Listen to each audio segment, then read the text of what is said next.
She was an Apache woman seeking to warm up, but the cowboy found her in his bed. Before we dive into the story, don't forget to like the video and tell us in the comments where you're watching from. The wind had a mean streak that night. It came down from the high ridge like it had been sharpened on stone, slicing across the Wyoming flats and rattling the old shutters on Calder Boone's cabin. The place was sturdy enough. Built from pine, he'd felled himself, but no cabin ever truly held back a mountain storm. Calder crouched by the stove, tossing in one last stick of wood.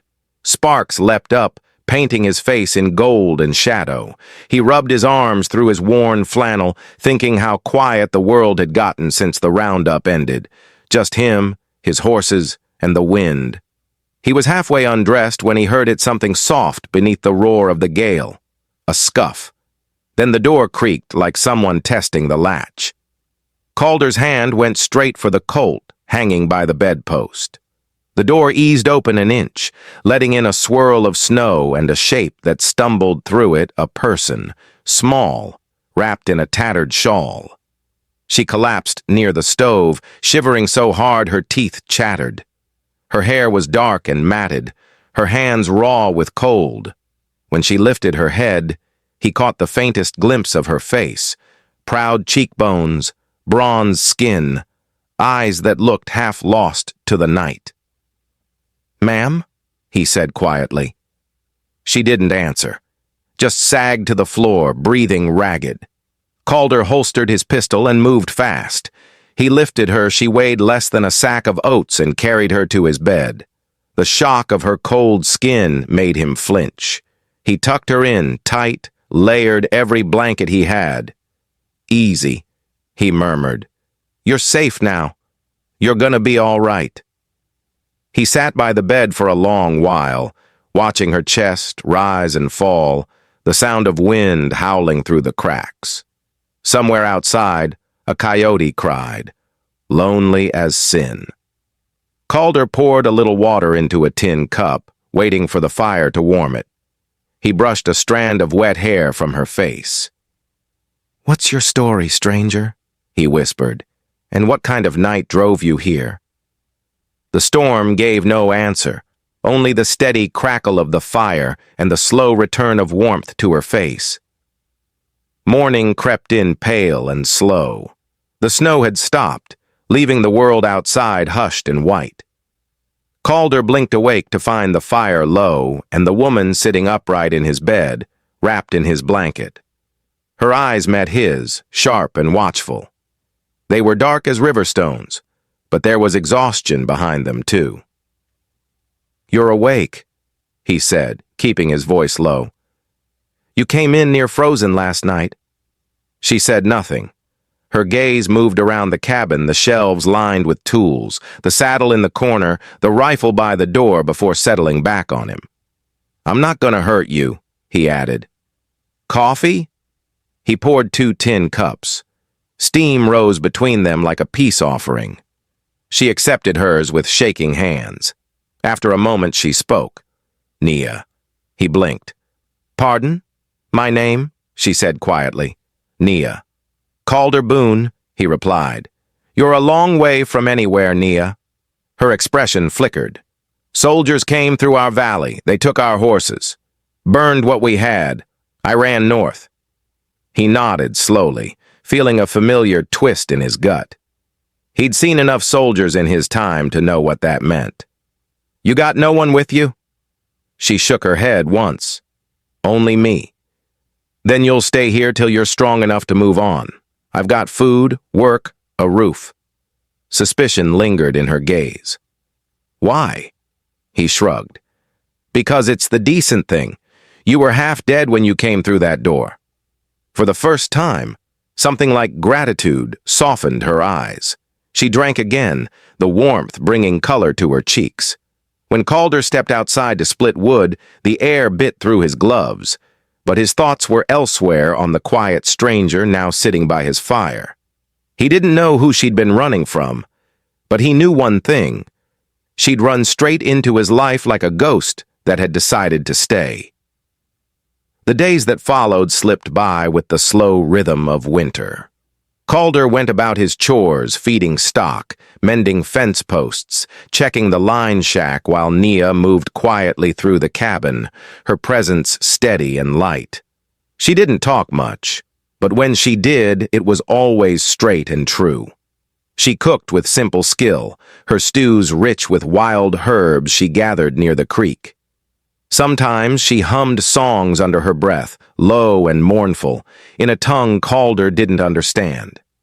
One evening he caught her by the window, watching the sky burn red as the sun fell over Red Rock Ridge. Her face looked peaceful for once, touched by the light. He leaned against the doorframe. Storms breaking up.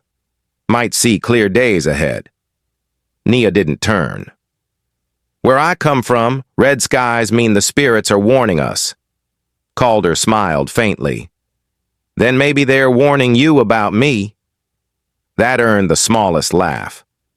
You talk too much to be dangerous. That's what dangerous men want you to think, he said. She looked at him then, a spark of amusement in her eyes. It faded quickly. You shouldn't help me, Calder Boone. People will talk. They always do, he said, but they don't feed my horses or fix my fences, so I don't much care. Silence stretched between them, comfortable as the warm air rising from the stove. Finally, Nia said softly, You don't see me the way others do. He shook his head. I see a woman trying to stay alive. That's reason enough to help. It was late February when Calder found the tracks. He was riding the ridge above his pasture when he saw them 3 sets of horse prints, fresh in the melting snow, heading toward his land. By the time he reached the cabin, Nia was already outside, a rifle cradled in her arms. They were close, she said. I saw them near the creek. Calder cursed under his breath, probably from town. Word travels faster than wind. She watched him quietly. You knew this would come. I figured. He looked her over. You trust me, Nia? She hesitated, then nodded once. Then do as I say. If they ride up here, you stay inside. Don't come out unless I call. The riders came at dusk. 2 ranch hands and a deputy with a star glinting on his vest. They pulled up by the fence, dust settling around their horses. Boone, the deputy called. Heard you been keeping company with a runaway Apache. Calder stepped off the porch. You hear that from someone who minds my business? Or someone who don't have enough of his own? The man spat into the snow. Ain't your kind of woman, Boone. Best hand her over before you get yourself in trouble. Calder's voice went flat. You're on my land. You best ride off it. Now hold on, the deputy said, raising a hand. No one wants blood here. We just want to know if she's in there. She's not your concern. The deputy studied him a long moment, then gave a tight nod. You're making a mistake. Wouldn't be the first, Calder said. They turned and rode off into the fading light, leaving nothing but churned snow and tension behind. When Calder went back inside, Nia stood near the door, silent. They'll come again, she said. Maybe, he admitted. But they'll find I'm not so easy to move. For the first time, she met his eyes without fear. You'd fight your own kind for me, he answered simply. I'd fight anyone who tries to hurt you. The snow began to thaw in the days that followed, but the chill never really left the air. The world outside was soft and gray, and inside the cabin it was all firelight and silence. Calder patched a saddle by the hearth while Nia sat nearby, weaving a small bundle of dried sage. He could smell it earthy, clean, a touch of the desert she came from. You've been quiet, he said at last. She smiled faintly. You talk enough for both of us. He chuckled. Guess I do. When he looked up, she was watching him, her dark eyes steady. Why do you live out here alone? Calder set his needle aside. Too many ghosts back east. I came out here for quiet, for work that doesn't ask questions. Did you lose someone?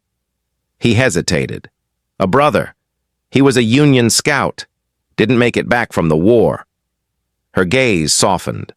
I lost people too. He nodded. Seems the world's full of folks missing someone.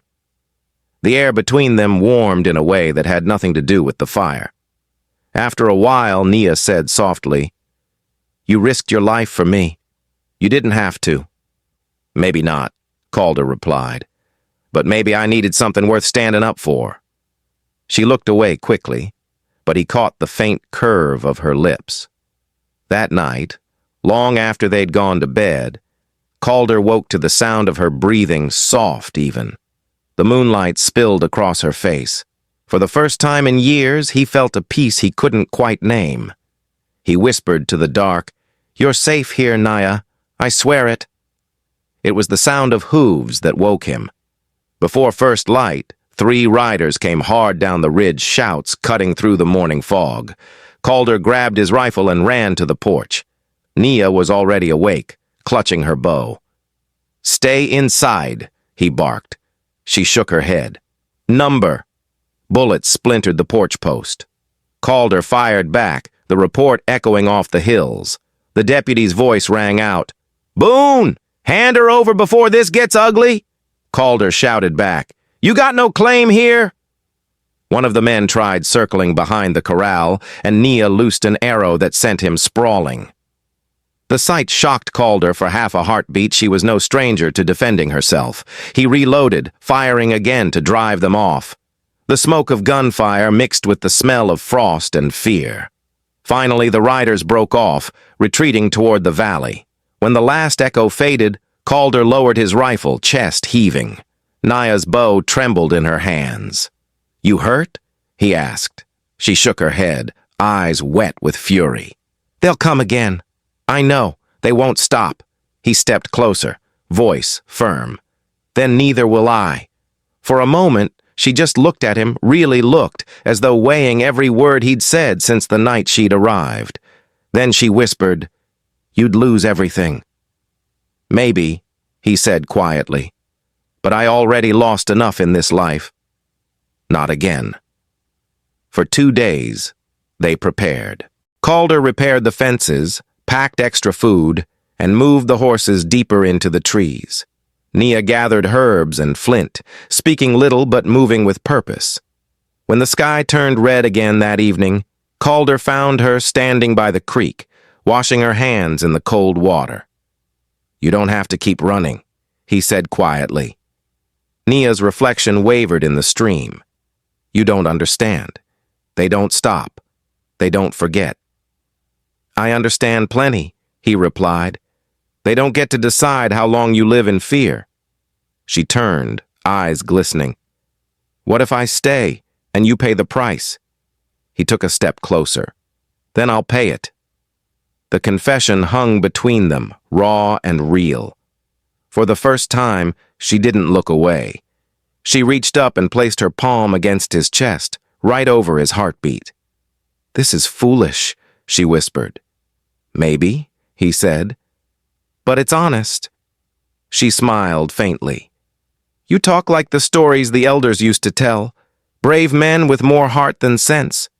Guess I'm guilty of both.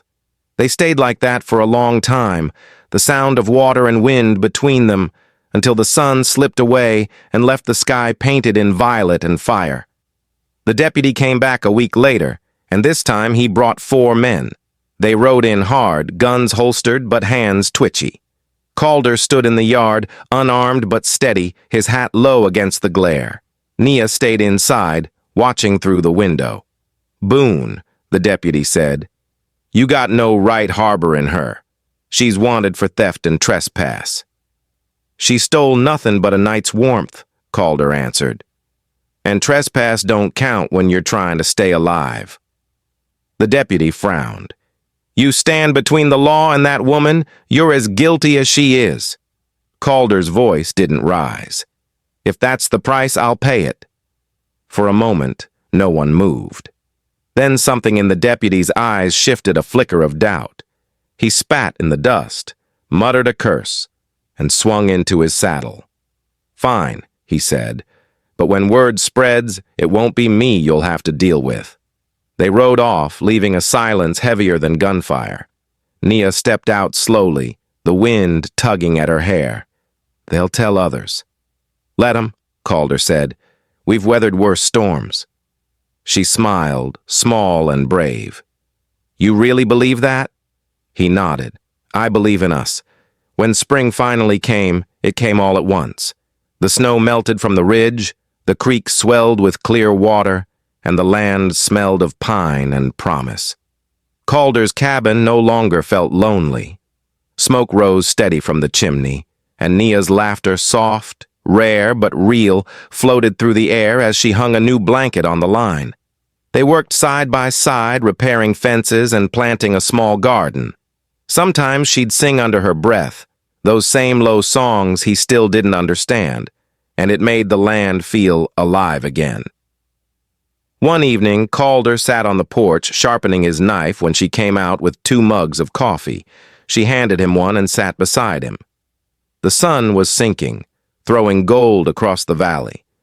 I never thought I'd stay anywhere this long, she said quietly. He smiled. Guess the world decided you needed a home. She tilted her head.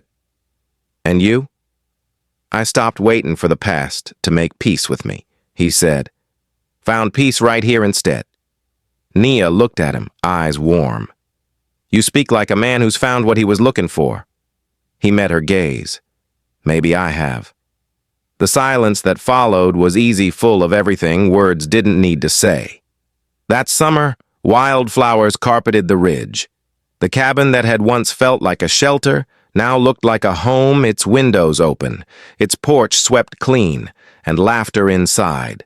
Calder and Nia worked the land together, shared meals by the fire, and watched the stars without fear of footsteps in the dark. Sometimes he still woke to the sound of wind and remembered the night she'd stumbled through his door, frozen and half lost. He'd thought she needed saving. In time, he learned they'd saved each other. One evening, Nia stood at the fence, watching the horses graze as the sky turned the color of a dying ember. Calder walked up behind her and slipped his arm around her shoulders. Cold? He asked. Not anymore, she said softly. He smiled. That's good. Took a long time to get warm again.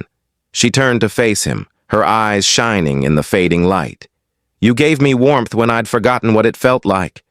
And you gave it back, he said. They stood there as the sun dropped behind the mountains, the air thick with summer and second chances. The wind that swept over Red Rock Ridge still carried a bite, but inside that small cabin, warmth lived year-round in laughter, in love, and in the quiet promise of belonging.